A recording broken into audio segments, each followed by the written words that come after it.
সন্ত্রাসের আবহের মধ্য দিয়ে ভয়ভীতিকে উপেক্ষা করে সকল অংশের নারী পুরুষ সিপিআইএম এর ডাকা মিছিল সভাতে উপস্থিত হয়ে যেন জানান দিল, যতই সন্ত্রাস হোক না কেন লড়াই সংগ্রাম থেমে থাকবে না। জনজীবনের জরুরি 7 দফা দাবি আদায়ের লক্ষ্যে শুক্রবার সিপিআইএম এর ডাকে বিলুনিয়াতে অনুষ্ঠিত হলো মিছিল এবং সভা।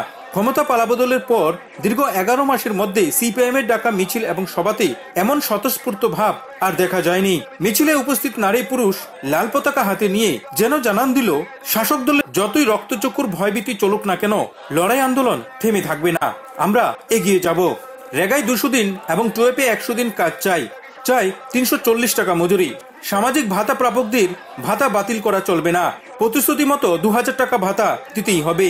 Mid day meal pump operator rubber শ্রমিকদের অন্যায়ভাবে ছাঁটাই করা চলবে না।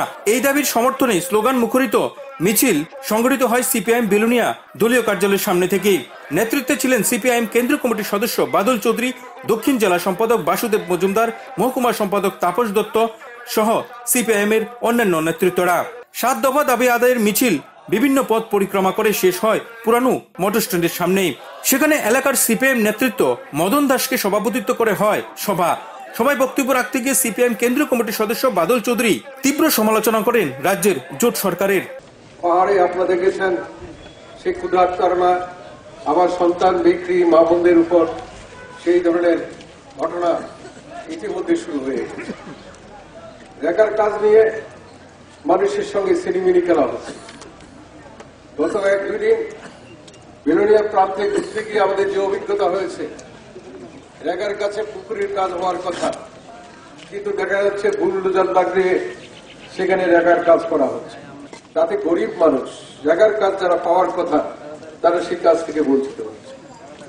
সবচেয়ে বড় অপরাধ যেটা করছে, মানুষকে অনাহারে মৃত্যুর হাত থেকে রক্ষা করার জন্য গত 25টা বছর আমরা এখানে যে লড়াই করেছি, আজকে তার মধ্যে অন্যতম প্রধান ছিল সামাজিক ভাতা।